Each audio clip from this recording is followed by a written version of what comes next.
And welcome to Cal State Fullerton's first annual Sinkhole Conference. My name is Nick Taurus, and I'm here to present our first speaker, Victor Calleja. Thank you. All right. Hi, everyone. All right, so first off, let's talk about sinkholes. Where do they happen exactly, right? So sinkholes can happen almost anywhere around the world, where there's water or the ground. So, where there's one sinkhole, there's bound to be other sinkholes. So according to the USGS, about 20% of the land is susceptible to sinkholes, and some of these states within our own country include Florida, Texas, Alabama, Missouri, Kentucky, Tennessee, and Pennsylvania. So here's like a general map of where these, where the catastrophic ones are, at least because there are major ones compared to smaller ones. And so, once we get to these, we have to measure them, of course, right? So how are they distributed? And distribution of sinkholes is measured using an both active and passive remote sensing techniques. And this being the quadrangle boundaries, sinkhole density within the quadrangle ranges from 0 to 81 sinkholes per kilometer. So that's 211 sinkholes per square per mile. But most of these sinkholes we see here on this map are just natural causes and or on the side of construction sites. So it's not really something that these are measured and taken into account too. Same goes for the whole world. It's usually around construction sites or anywhere within natural things, as in like farmlands and agriculture. So, and this one was, I believe, England. I believe so. It was England. And the second one is, I forgot which it was. Slovenia, right? Yeah, there you go. So that's it. And these are just prime examples of where they happen. Once again, in Florida. So I'd like to introduce our next speaker. We have Glenn. He's also going to be talking about limestone and karst, right? So thank you very much. Okay, so I'm going to be talking about limestone and the karsts. Limestone is actually calcium carbonate that is easily dissolvable by water. They're formed as sedimentary rock that contains shells and decaying animals in the ocean. They're also remnants from water and tropical seas, kind of like the salt and everything, and they form into this material under the ground. Karsts are a terrain with an abundant amount of sinkholes and this limestone that is underground. Karst originally came from the old Yugoslavian word that meant there's a lot of sinkholes in the area and lots of limestone. There's two types of sinkholes that can occur. There's cover subsidence, where the erosion is slow, so the land doesn't fall in on itself real quick. This one's more common, but obviously less talked about in the media. The cover collapse is a fast collapsing sinkhole. This is formed when there's a cave underneath the ground and it falls in on itself. Some causations of sinkholes. Causation of the cover subsidence is formed when limestone cracks and it slowly falls in on itself.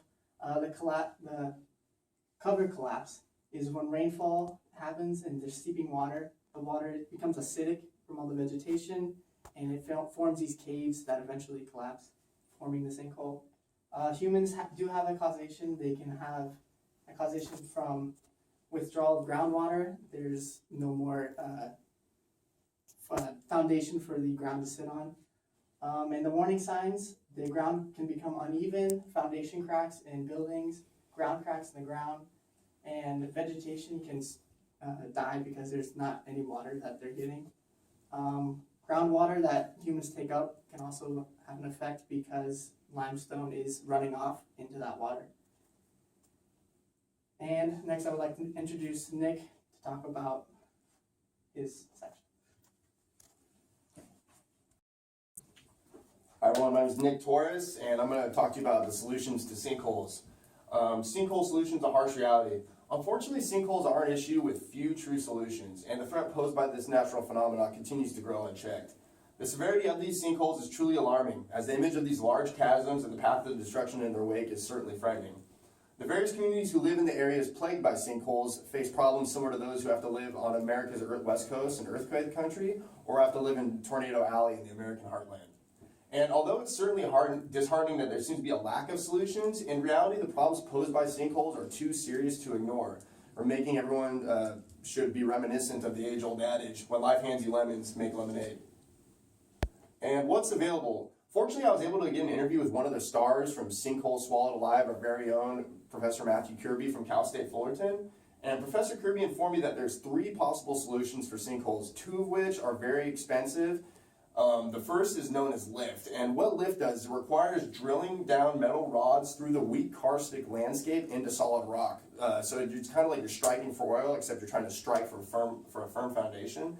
And when sinkholes occur, the surrounding earth collapses while the home remains intact standing on the tall metal pipe. So it prevents it as the ground is collapsing around it, the house stays up. And the second process is known as underpinning. Underpinning is very expensive, and most oftentimes insurance companies just won't pay for it.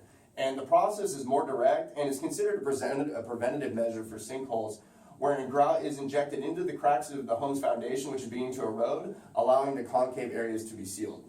And Professor Kirby personally recommended the third option to me. He said it's the best and the most foolproof. Do not build.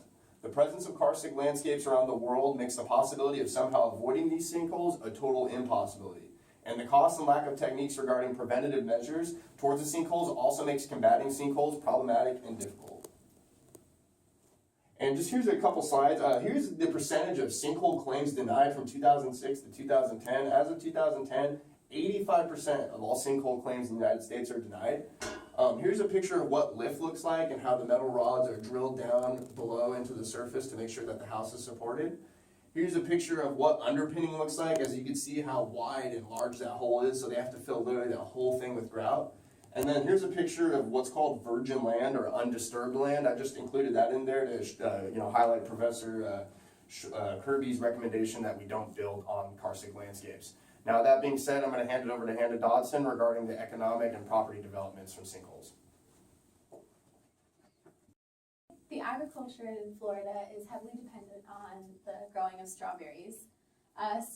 Agriculture and sinkholes seem to have a symbiotic relationship in that the groundwater removed from the earth for irrigation purposes is causing the sinkholes, but the one that produces the most money wins, obviously. So strawberries being a $600 million a year market, especially in years when there's a frost, extra groundwater is taken from the earth and sprayed over the crops so that they don't freeze.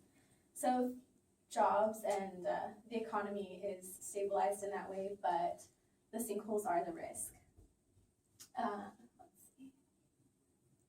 So obviously homes are destroyed, like in this image here. According to the housing data for the last 20 years in West Central Florida, there are $5 million a year in property damages in the city of Tampa alone. So according to real estate agent Rob Arnold, he says, "My rule of thumb on price is that you take the retail value of the property, what it would sell for if it wasn't damaged, discount it by 30%, and minus out whatever the repairs would be." All right, so according to the same data from 20 years of the West Central Florida housing data, we have a chart here that shows what property values are worth before and how much they're worth after the sinkhole happens to their land. Going back to 2011 being the most recent. Florida legislation passed Article SB 408, which actually puts more power in the hands of the insurance companies. It really makes a strict outline of the investigation protocol for sinkhole claims. Like Nick was saying earlier, 85% of all claims are denied. It limits the structures that are covered by the sinkholes, and it allows the insurer to require a property inspection prior to the sinkhole coverage. All right, and these are the sources that we've used today to inform you about sinkholes in Florida.